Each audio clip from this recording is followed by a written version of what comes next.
Well, hello, people. How are you doing today? It is Thursday, the 12th of June, 2025. I am Dale Delbridge. Obviously, you know me. And Benchmark Realty, Murfreesboro, Tennessee. What goodies do we have today? Well, I got to tell you, it looks like the rate hike cycle is over, thanks to UF tariffs. If you like this content, please go to calldeltosell.com, find the tab that says on YouTube, click it, and it'll open up a page of QR codes. There you can use a smartphone to scan and get to the YouTube page, or you can just mouse over and click it on a PC. There you'll be able to subscribe to this little button over here and click the notification bell so that YouTube will notify you. Thank you. Well, let's start at the beginning, because that's always a great place to start, right? At the start. Genius. All right. We want to talk a little bit about Nissan, because Nissan has been in the news. In fact, I brought up this little page with Google. It's available for you. Google Nissan in the news. We heard that they were in trouble, and then it looked like we were maybe going to save some jobs, and then they came back and maybe they're not. It's a state of flux. Nissan has the misfortune of being not one of the top 3 manufacturers in the world. It becomes a little harder. And what we got going on here is we had the craziness of the CCP's all-electric world vision coming to the West, which we've just had 4 years of it. We're going to outlaw, California style, all internal combustion engines, because that takes a lot of rare earth metals that China has. It would be like being an OPEC type of group, where they get to call the shots because they control the volume. So that's kind of what it is. And that's very, very difficult, I think, for engineers, because I used to be an engineer, and it's very difficult for you to have your salespeople suddenly walking in like, we're going to make it this way. And then suddenly they go, no, we don't want it small and compact now. All of a sudden, we're going to make it big and beautiful and whatever. And it just is tough for an engineer. It's hard for you to switch gears. Transmission joke right there for Nissan. It's hard for you to switch gears, as it were. You almost need a CVT for that sort of thing. So it's just real hard to change.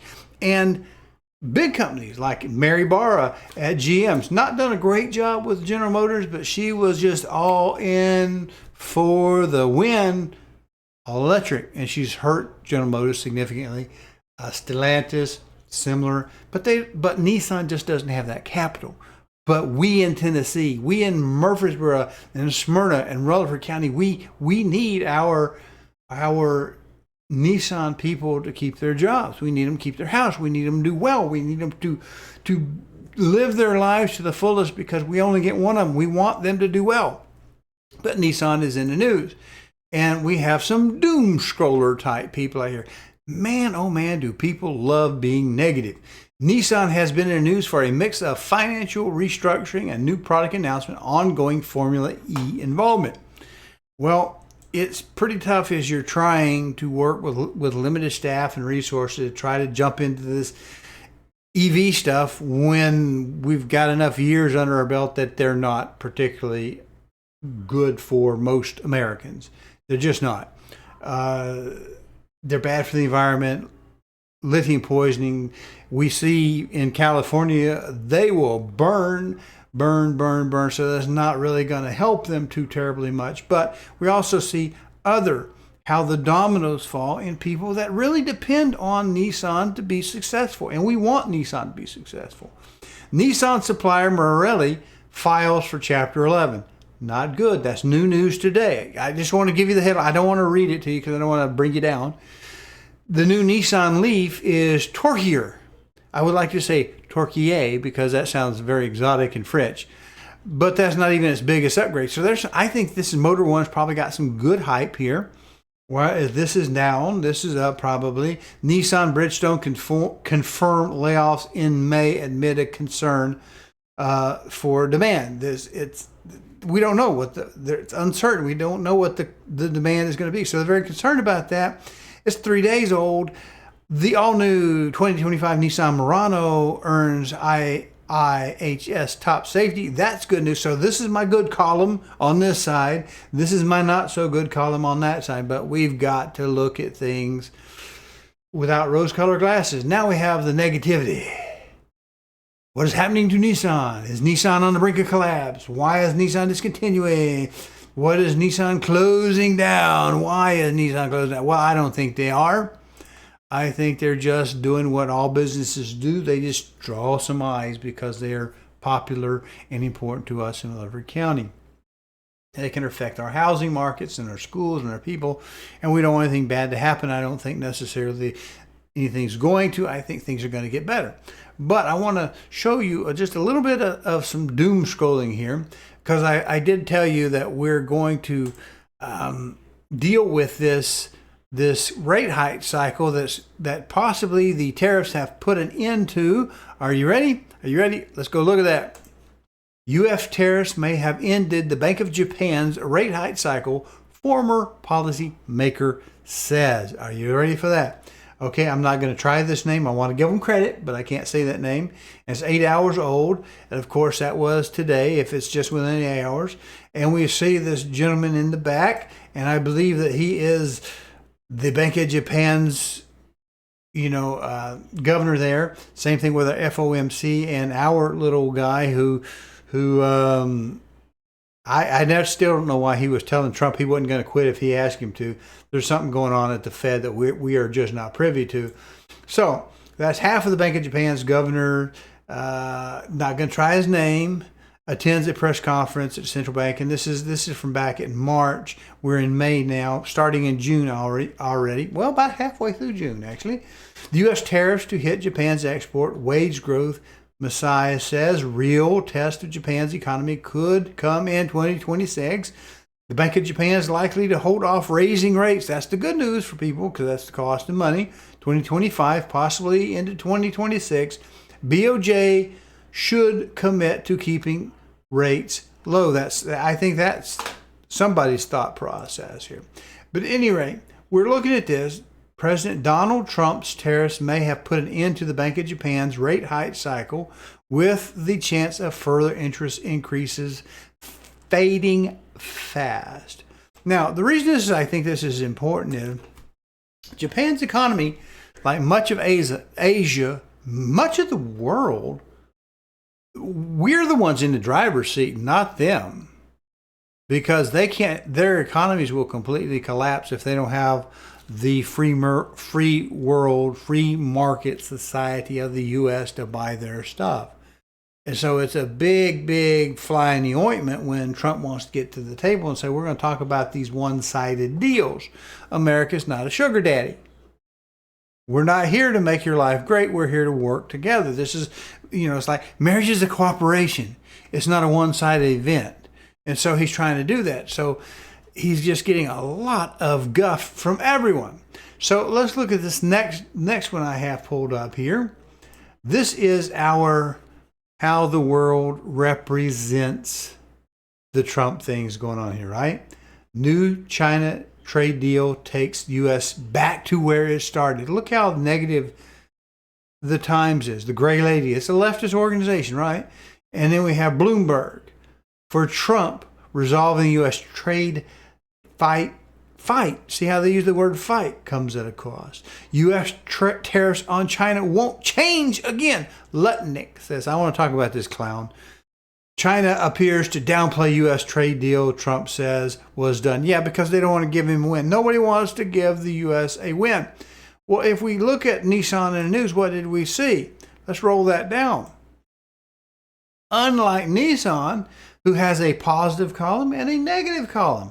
Remember, Nissan supplier, this is chapter 11. That's bad for all the tertiary people that feed Nissan if Nissan's in bad shape. Bridgestone confirmed layoffs amid uncertainty.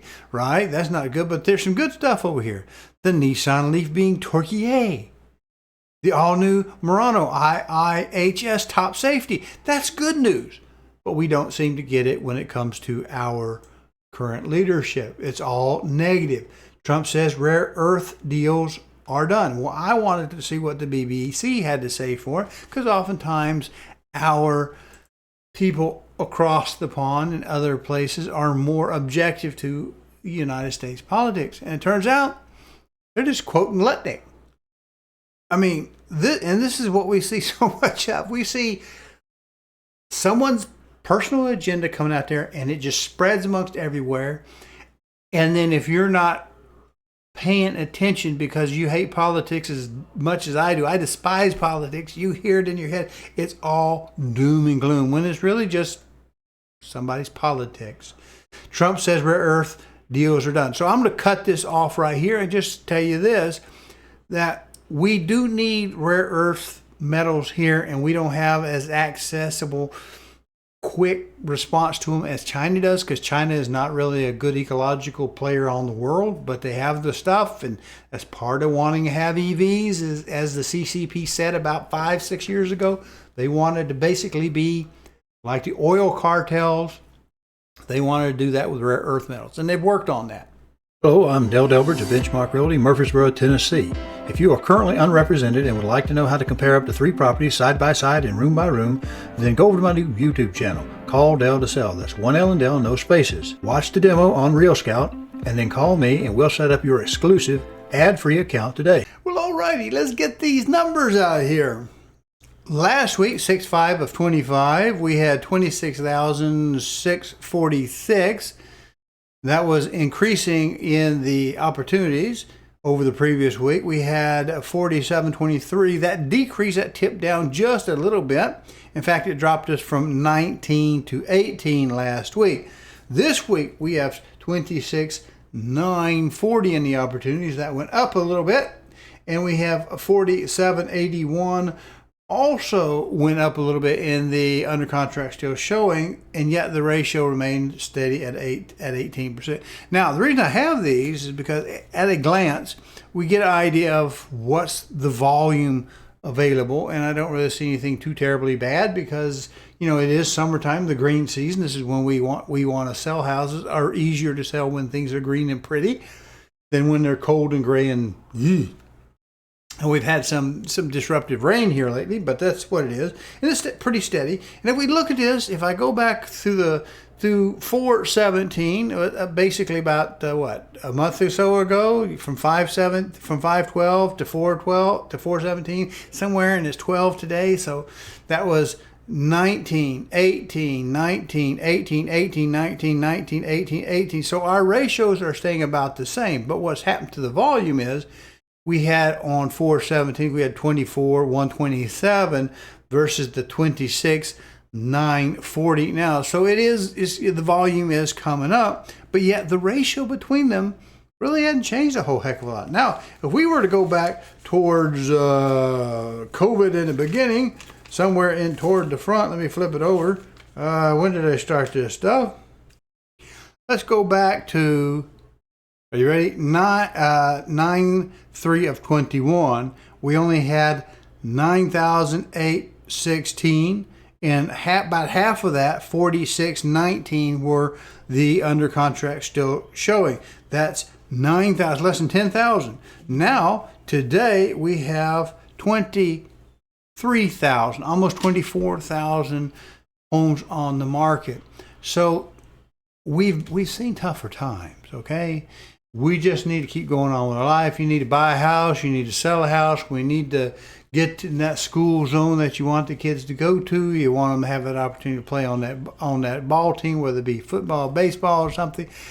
You know, we just got to make it happen, okay? Let's make it happen.